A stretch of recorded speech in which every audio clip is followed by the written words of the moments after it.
तर मित्रांनो good morning. आमच्या गाडीमध्ये पाणी टाकायचं लय दिवस झाले. टाकलेलं पाणी आज टाकायचंय. शॅम्पूची पुडी. तर मित्रांनो आपल्या थार गाडीमध्ये जे काचेवर पाणी मारायचं असतं ना वायफरने ते पाणीच संपलं होतं. पण मला काय माहित नव्हतं नेमकी पाणी कुठून भरायचं. हे बोनेट पण कसं खोलायचं हे सुद्धा मला माहित नव्हतं. मी फक्त इथले ह्या क्लिप खोलून बघितल्या होत्या दोन्ही साईडच्या. तर माऊलीने मला सांगितलं हे बघा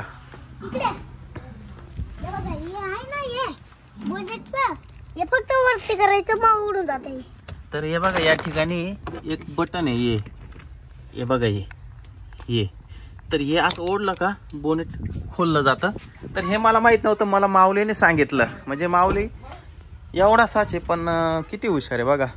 त्याच्यानंतर हे बोनेट खोललं मी. त्याच्यानंतर आता या ठिकाणी एक झाकण फिरवून खोलू शकतो इथे.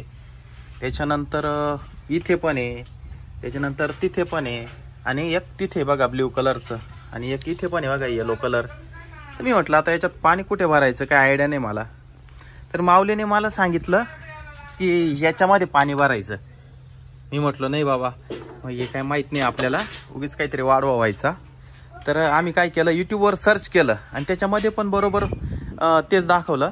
तर माऊलीने पाणी भरून आणलंय या बादलीमध्ये. शॅम्पूची पुडी कुठे शॅम्पूची पुडी.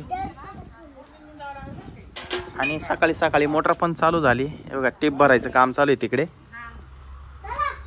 तर आता आपण याच्यामध्ये शॅम्पू टाकणार आहे. थांब तिकडे चल माऊली या बाजूला आहे ना या बाजूला. हा याच्यामध्ये शॅम्पू टाक आता. टाकू का टाक ना. हा टाक. आता एक मग्गा घेऊन ये तिथून. मग्गा घेऊन ये लवकर. तर हे बघा या पाण्यामध्ये आपण दव शॅम्पू टाकला. ते हलवल्यानंतर असा फेस झालाय. तर आपण याच्यामध्ये टाकणार आहे इथे. आता हे बोनेट असं आहे ना की याच्यामध्ये पाणी टाकता नाही येणार डायरेक्टली. त्याच्यामुळं छोटासा मग्गा घेऊन याच्यामध्ये पाणी टाकू आपण. धूळ बसली पूर्ण या काचेवर. बिना पाण्याचं वायफर फिरू शकत नाही ना या काचेवर. आपण असं या मग्ग्याने हळूहळू पाणी टाकू आता याच्यात. हे बघा हे बघा पाणी टाकलं. या बादलीमध्ये इथपर्यंत पाणी होतं. तर एवढं पाणी लागलं बघा. तर हे आपण भरले आता हे. तर हे आपण झाकण याचं हे ढक्कन लावून घेऊ आपण मस्त. त्या काचेवर पाणी उडतं का नाही आपण बघू. ही चावी लावून चलो गाडीमध्ये जाऊ. सीटावर बस चावी लावून. तर मित्रांनो या काचेवर पाणी उडतं का नाही आपण बघू. तर हे बघा मित्रांनो पाणी उडतंय आता. म्हणजे ओके मध्ये काम झालं आता.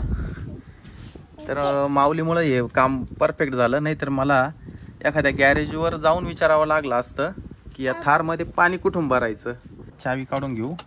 काम झालं आपलं. बोनेट खाली करून घ्यावं लागेल आपल्याला. पप्पा आता समजलं का पाणी कसं टाकायचं.